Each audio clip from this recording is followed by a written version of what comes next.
Hi hello నమస్తే welcome to mister Rama.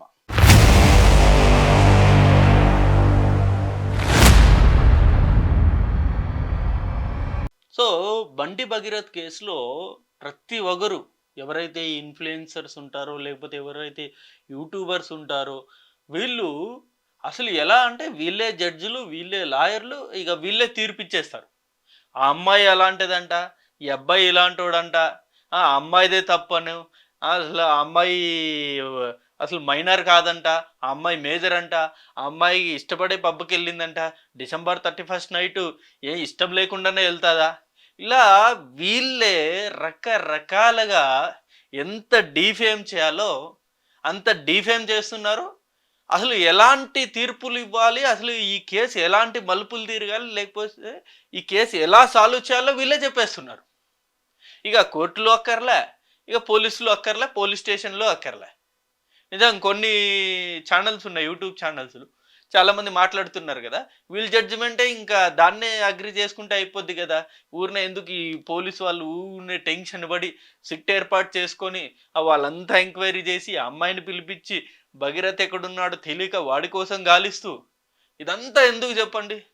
వీళ్ళు తీర్పే okay అనుకుంటే అయిపోయి గదా! సో సిగ్గుండాలి. చాలామంది నిజంగా మొన్నటి నుండి చూస్తున్నాను వీడియోలు. అసలు ఆ అమ్మాయిని ఎవరైతే భగీరథ్ మీద బండి భగీరథ్ మీద కంప్లెయింట్ ఇచ్చిందో, ఆ అమ్మాయిని ఎంత డిఫేమ్ చేయాలో అంత డిఫేమ్ చేస్తున్నారు.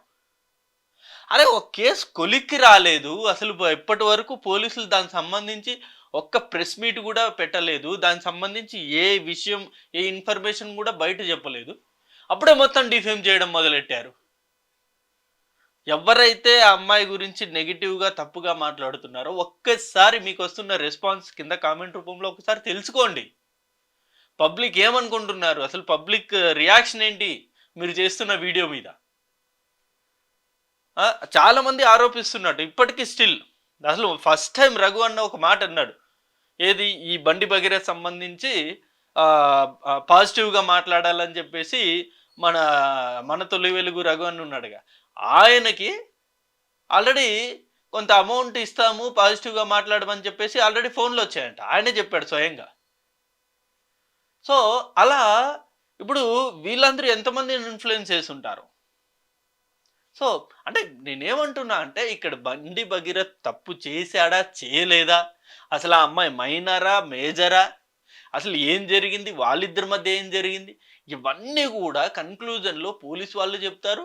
ఇటు కోర్ట్ వాళ్ళు తీర్పులిచ్చేస్తారు. ఇక అవేవి జరగకుండానే మొత్తం ఇక ఎంత తీర్పులిచ్చేయాలో అంత తీర్పులిచ్చేస్తున్నారు. అందులో మరీ ముఖ్యంగా ఏంటంటే, ఈ 'మగధ న్యూస్' ఆమె మరీ దారుణంగా మాట్లాడుతుంది. నిజంగా ఈమె ఒక జర్నలిస్ట్ లాగా అస్సలు మాట్లాడడం లేదు. సారీ మేడం మీరు గనక ఈ వీడియో చూస్తే నిజంగా మీరొక్కసారి మీరు వీడియో నెక్స్ట్ వీడియో చేసే ముందు ఒక్కసారి ఆత్మ పరిశీలన చేసుకొని వీడియో చేయండి. ఇష్టం వచ్చినట్లు మాట్లాడడం కాదు మేడం. మీరు ఇంకో వీడియో నేను చూసాను. ఏది పోక్సో చట్టం వచ్చో లేకపోతే మహిళా రక్షణ చట్టం ఇంకోటి ఇలా ఈ మహిళలకు సంబంధించి చట్టాలొచ్చి మగాళ్ళకు సంబంధించి మొత్తం ఆగమైపోతున్నారని చెప్పేసి కూడా చెప్పడం జరిగింది. సో, ఆ అంశం మీద కూడా కామెంట్స్ చెక్ చేసుకోండి. ఏ ఒక్క మగాడు కూడా ఆమెకు పాజిటివ్‌గా కామెంట్ పెట్టలేదు. మరి ఆమె ఇంటెన్షన్ ఏంటో, మరి ఆమె ఉద్దేశ్యం ఏంటో తెలియట్లే. మొత్తానికైతే ఒక వీడియో నేను చూశాను. రీసెంట్‌గా ఆమె చేసిన వీడియో. ఆ ఒక్క వీడియోకి సంబంధించి నేను ఇవాళ కొన్ని నాకున్న డౌట్స్ ఆమెని అడిగి నేను వీడియో ముఖంగా నేను అడగాలనుకున్నాను. ఒకసారి ఆమె మాట్లాడిన మాటలు ఒకసారి మనం చూద్దాం ఫస్ట్. పేరు ప్రస్తావించకూడదు. ఆ అమ్మాయి ఫోటోస్ చూయించకూడదు. ఆ అమ్మాయికి సంబంధించిన ఏ అకౌంట్స్ చూయించకూడదు. కనీసం బ్లర్ కూడా చేసి చూయించకూడదు. ఎందుకంటే అందులో ఆ అమ్మాయి పోక్సో కేసు కూడా పెట్టుంది కాబట్టి అసలే చూయించకూడదు. నిజానికి అసలు ఈ అమ్మాయి మేజరా మైనరా నెంబర్ 1 డౌట్. నెంబర్ 1 సరే మేడం. సరే మీ నంబర్ 1 డౌట్ కదా! మేజరా? మైనరా? అని చెప్పేసి మీ నంబర్ 1 డౌట్.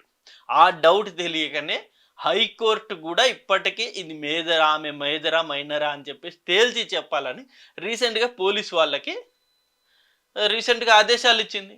పోలీస్ వాళ్ళు గూడా ఇంతవరకు ఆమె మేజరా? మైనరా? అని ఇంకా క్లారిఫై చేయలేకపోయారు. చేయలేదు గూడా. ఇంకా ఇంకా ఈ విషయం తెలుసు మీకు మేజరా మైనరా ఇంకా ఏంటి డౌట్ క్లారిఫికేషన్ తెలీదు అని చెప్పేసి అయినా ఆ అమ్మాయి మేజరా మైనరా నాకు తెలియాలి ఏదో ఒక సినిమాలో డైలాగ్ ఉంటుంది ఇక్కడ ఏం జరుగుతుంది ఏం జరగబోతోంది నాకు తెలియాలి తెలియాలి తెలియాలి అంటగా అలా ఈమె ప్రశ్నిస్తోంది ప్రశ్నించడంలో తప్పలేదు ఓకే నెక్స్ట్ మాట్లాడిన మాటల్లోనే అబ్జెక్షన్ ఉంది అది నేను మీకు తెలియజేస్తాను ఒకటి. నెంబర్ 2, అసలు ఈ అమ్మాయి చదువు ఏంటి, ఈ అమ్మాయి వెలగబెడుతున్నది ఏంటి? కాదు మేడం మీరు ఒక జర్నలిస్టే కదా ఆ?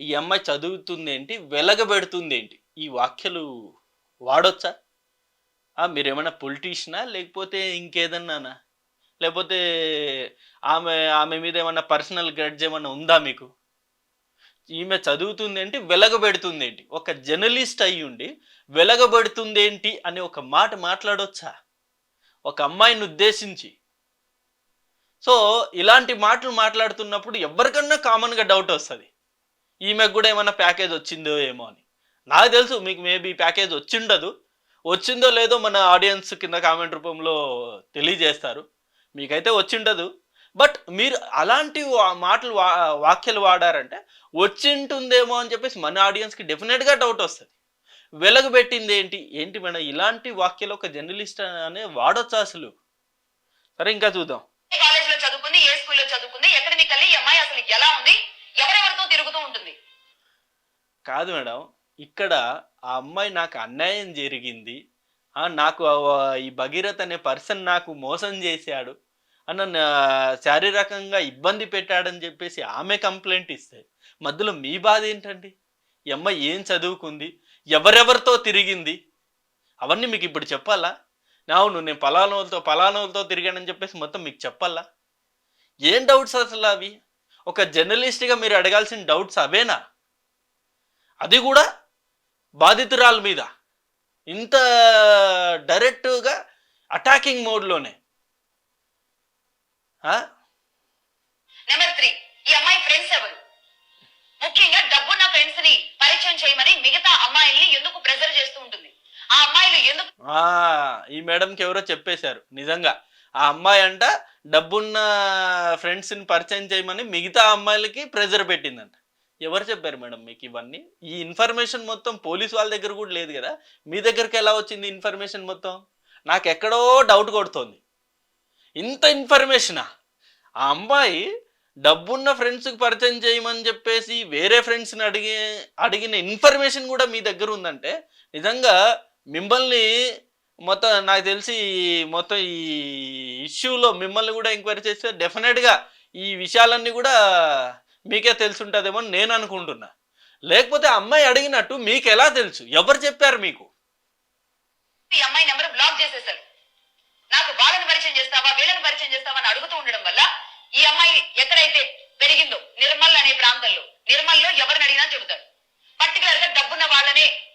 సరే మేడం మీరు నిర్మల్ వెళ్ళారా నిర్మల్ వెళ్ళి మొత్తం ఎంక్వైరీ చేశారా అమ్మాయి ఎలాంటిది అని చెప్పేసి ఎంక్వైరీ ఎక్కడన్నా చేశారా చేసినట్టుంటే ఒకసారి ప్రూఫ్ చూపెట్టాను మేడం నిజంగా నేను చూడాలనుకుంటున్నాను మా ఆడియన్స్ కూడా చూడాలనుకుంటున్నారు అసలు నిజంగా ఆ అమ్మాయి నిర్మల్లో ఏది ఇట్లా డబ్బున్న ఫ్రెండ్స్కి పరిచయం చెప్పమని చెప్పేసి ఫ్రెండ్స్కి ప్రెజర్ చేస్తే వాళ్ళందరూ ఈ అమ్మాయి నంబరు బ్లాక్ చేశారంట ఏ ఫ్రెండ్స్ చెప్పారు మేడం మీకు ఏ ఫ్రెండ్స్ తెలుసు చూసుకొని ఎందుకు పరిచయాలు పెంచుకొని వాళ్ళతో కలవడానికి ఎందుకు వెళుతూ ఉంటుంది పర్టికులర్ గా ఈ అమ్మాయి ఫ్రెండ్స్ ఈ అమ్మాయికి సంబంధించిన ఫ్రెండ్స్ ఎవరైతే ఉంటారో వాళ్ళకి సంబంధించిన ఫ్రెండ్స్ రిచ్ ఫ్రెండ్స్ కానీ ఇలా పొలిటికల్ గా కానీ లేదంటే బిజినెస్ పరంగా రిచ్ గా ఉన్న వాళ్ళు ఎవరైతే ఉంటారో వాళ్ళకి ఎందుకు మెసేజ్లు చేస్తూ ఉంటుంది ఏమని మెసేజ్ చేస్తుంటుంది ఓన్లీ రిచ్ టార్గెటెడ్ పీపుల్ని మాత్రమే రిచ్ పీపుల్ని మాత్రమే టార్గెట్ చేసుకొని వాళ్ళకి మెసేజ్ చేస్తూ ఉంటుందంట ఎవరు చెప్పారు మేడం మీకు మెసేజ్ చేస్తుందండి కాదు నాకు తెలియక అడుగుతాను మన ఇంట్లో ఆడపిల్లకు కూడా ఇలాంటి పరిస్థితి వస్తే ఈవెన్ మీ ఇంట్లో ఆడపిల్లలు కూడా ఇలాంటి పరిస్థితి వస్తే మీరు ఇలాగే ఏమీ తెలియకుండా కేవలం సెన్సేషనల్ కోసమో లేకపోతే ఏమన్నా లబ్ధి చేకూరిందో ఏమో తెలియదు కానీ లేకపోతే వ్యూస్ కోసమో ఇలాంటి వాక్యాలు ఇలాంటి డౌట్స్ మీరు ఇలా అడగడం కరెక్టేనా ఆ అమ్మాయి అంట డబ్బున్న వాళ్ళని టార్గెట్ చేసి మొత్తం ఏది నంబర్లు అడిగేది ఏవేవో ఇంకా పర్టికులర్ గా పరిచయాలు పెంచుకోవడానికి కారులో ఎందుకు తిరుగుతుంది ఇదే అమ్మాయి 31st కార్లో ఎందుకు తిరుగుతోంది? ఇక నాకు తెలిసి ఆ అమ్మాయి పేరేమో కూడా నాకు తెలియదు కానీ, అమ్మ ఇక నుండి నువ్వు కార్లో తిరగాలంటే ఈ మేడం పర్మిషన్ తీసుకో. కార్లో ఎందుకు తిరుగుతుంది అని చెప్పేసి కూడా క్వశ్చన్ చేస్తుంది. మేడం మరి మేడం తిరుగుతుందో లేదో నాకు తెలీదు. మేడం ఏమన్నా మెట్రోలోనో బస్సులోనో తిరుగుతుందో నాకైతే తెలియదు కానీ ఆమెనైతే క్వశ్చన్ చేస్తుంది. కార్లో ఎందుకు తిరుగుతున్నావు అని చెప్పేసి. నైట్ జరిగిన ఇష్యూ అనేది కదా ఇప్పుడు తెర మీదకి వస్తుంది. మొయినాబాద్ లో 31st నైట్ అంటే అలాంటి చోటుకి తమ పిల్లని ఎలా పంపించారు ఈ తల్లిదండ్రులు పాపం? కదా ఇప్పుడు ఫ్యామిలీ ఫంక్షన్స్ అనేవి జరుగుతూ ఉంటాయి. పోనీ ఫ్యామిలీ ఫంక్షన్ కాదనుకుందాం. ఇప్పుడు ఆ అమ్మాయి అబ్బాయి ఇద్దరు పరిచయస్తులు అనుకుందాం. ఇప్పుడు నమ్మి ఆ అమ్మాయి వెళ్ళింది. ఆ అబ్బాయి రమ్మన్నాడు, నమ్మి వెళ్ళింది. వెళ్ళిన తర్వాత అక్కడ సినారియో వేరేలా ఉంటే ఆ అమ్మాయిదా తప్పు? ఇలాగే చూస్తారా? ఇంత నీచంగా ఆలోచిస్తారా? ఆ అమ్మాయిది తప్పు, ఆ అమ్మాయిది తప్పు, ఎందుకు వెళ్ళింది ఆ అమ్మాయి అని చెప్పేసి మీరు ఎందుకు క్వశ్చన్ చేయాలి? అంటే ఆ అమ్మాయి అక్కడ వెళ్ళడం తప్పు, కానీ అక్కడ అతను ఏమన్నా చేస్తే అది మాత్రం రైట్ అయిపోద్దా? ఆ అమ్మాయి అతను నమ్మింది కాబట్టి వెళ్ళింది. ఎంత నమ్మకం లేకపోతే ఆ రోజు ఆ నైట్ మనోడి దగ్గరికి ఎందుకు వెళ్తుంది? అతను నన్ను ట్రస్ట్ అతను నమ్మింది కాబట్టి వెళ్ళింది. అక్కడ వెళ్ళిన తర్వాత సినారియో మారింది. అమ్మాయి తెలియదు. ఈ వర్షంలో మీరు ఎందుకు ఆలోచించరు? 31st నైట్ 17 ఏళ్ళు 18 ఏళ్ల పిల్లని సరిగ్గా 17 ఏళ్ళు పోని ఎలా పంపిస్తారు? ఈ నెలకి అమ్మాయికి మేజర్ నుంచి మైనర్ నుంచి మేజర్ కి మారుతుంది అంటున్నారు. కాదు అసలు అంతకు ముందే మారింది అంటున్నారు. ఆ డేటా రావాల్సిన అవసరం ఉందా లేదా? ఎంఐ 10th క్లాస్ సర్టిఫికేట్స్ గానీ బర్త్ సర్టిఫికేట్ గానీ సబ్మిట్ చేశారా లేదా? అదే మేడం, ఇప్పటిదాకా మొత్తుకుంది అదే. ఆ ఇన్ఫర్మేషన్ కొంచెం బయటకు రానియండి. అమ్మాయి మైనరా మేజర్ అనేది కనీసం తెలియనియండి. తర్వాత కాలంటే మీరు ఇన్ని డౌట్స్ అడగవచ్చు, ఇన్ని వీడియోలు చేయొచ్చు అమ్మాయి మీద. కనీసం ఫస్ట్ ఇన్ఫర్మేషన్ కూడా బయటకు రాకుండా మీరు ఇలా అమ్మాయిని టార్గెట్ చేసి వాళ్ళ ఫ్యామిలీని టార్గెట్ చేసి చదువు వెలుగుపెడుతుందా, ఆ అమ్మాయి ఎందుకు వెళ్ళాలి నైట్ టైము, ఇలాంటి క్వశ్చన్ మీరు అడుగుతున్నారు.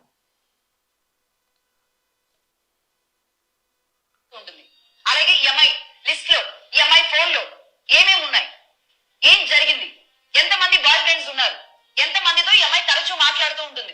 ఎంత నీచంగా మాట్లాడుతుందంటే నిజంగా ఆ బండి భగీరథ్ వింటే నిజంగా ఈమెని మామూలుగా ట్రీట్మెంట్ చేయడు. ఏంటి ఆ అమ్మాయి ఎంతమంది బాయ్ ఫ్రెండ్సా? ఏంటి మేడం మీరు కొంచెం ఉండే మాట్లాడుతున్నారా? ఆలోచించే మాట్లాడుతున్నారా? చిన్న మెదడు పనిచేస్తుందా? ఒక అమ్మాయిని డీఫేమ్ చేయడానికి ఇన్ని మాటలు మాట్లాడాలా? ఒక అమ్మాయి ఫ్యామిలీని డీఫేమ్ చేయడానికి? ఆ అమ్మాయి కంటే ఎంతమంది బాయ్ ఫ్రెండ్స్ ఉన్నారో మీరు చూసారా? ఎంతమంది ఉన్నారో బాయ్ ఫ్రెండ్స్? ఏం మాటలు మేడం ఇది? మీ ఇంటి ఆడపిల్లకో లేకపోతే మన ఇంటి ఆడపిల్లకి ఇలాగే జరిగితే ఇలాగే మాట్లాడతామా? అమ్మాయికి ఎంత మంది బాయ్ ఫ్రెండ్స్ ఉన్నారు అని చెప్పేసి. సరే ఇవన్నీ పక్కన పెట్టండి. గతంలో జానీది మన డ్యాన్స్ మాస్టర్ జానీ ఉన్నాడు, ఆయనది కూడా ఇన్సిడెంట్ జరిగింది. మరి అందరూ జానీదే తప్పు అని ఎందుకప్పుడు అందరూ పాయింట్అవుట్ చేస్తూ వీడియోలు చేశారు?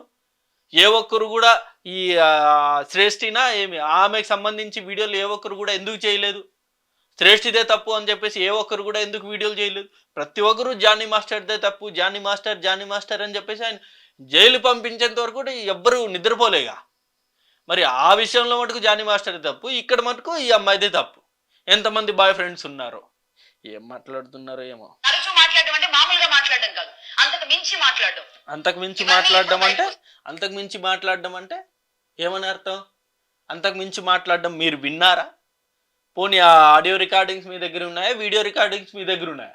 ఏ ఇన్ఫర్మేషన్ ఉందని చెప్పేసి అంతకు మించి మాట్లాడడం అని చెప్పేసి అంతగా దీర్ఘాలు తీసి మాట్లాడుతున్నారు? అంతకు మించి మాట్లాడడం అంటే ఏంటి?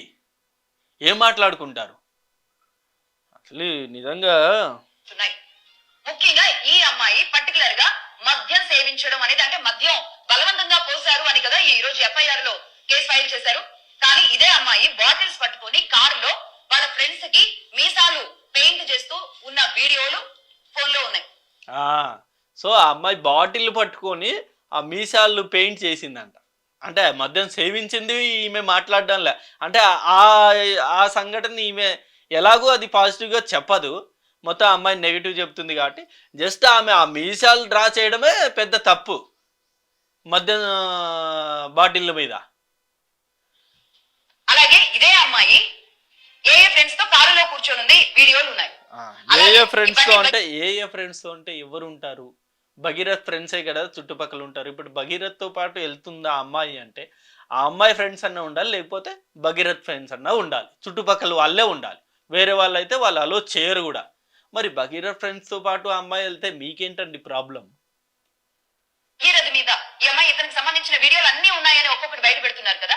ఈ అమ్మాయి సెల్ఫీ తీసుకున్నట్టుందా లేదంటే ఇంకెవరైనా సెల్ఫీ తీసినట్టుందా? బట్ ఆ! ఇప్పుడు, ఇప్పుడు జనరల్ ఫ్రెండ్‌షిప్‌లో సెల్ఫీలు సర్వసాధారణం. ఇప్పుడు మనం ఒక ఫుడ్ రెస్టారెంట్ పోతేనే రెస్టారెంట్‌లో వీడియోలు తీసుకుంటాం. లేకపోతే ఒక ఫ్రెండ్‌తో బయటికెళ్తే అక్కడ రీల్స్ తీసుకుంటా, లేకపోతే సెల్ఫీ వీడియోలు తీసుకుంటాం. అయి ఇష్ట ప్రకారంగానే తీసుకుందాం అనుకుందాం సెల్ఫీలు. అన్నంత మాత్రాన ఇంకేదన్నా చేయొచ్చా? అంటే సెల్ఫీలు తీసుకుంటే ఆమె అన్నిటికి ఓకే చెప్పినట్టేనా? ఏం మాట్లాడుతున్నారు? 'వకీల్ సాబ్' సినిమా చూసి గూడా వీళ్ళు మారట్లేదు. ఇంకేం జేయాలి? ఇంకెంత చెప్పాలి ఇలాంటోళ్ళని? అంటే ఆ అమ్మాయి ఇష్టపూర్వకంగా సెల్ఫీ తీస్తే ఇంక అన్నిటికి ఓకే చెప్పేసినట్టే ఆ అమ్మాయి. అంటే ఆమె ఓకే చెప్పింది గాబట్టే మనోడు ప్రొసీడ్ అయ్యాడన్నట్టు వీళ్ళు కన్వర్ట్ చేస్తున్నారు మొత్తం. సినారియో మొత్తం మార్చేస్తున్నారు వీళ్ళు.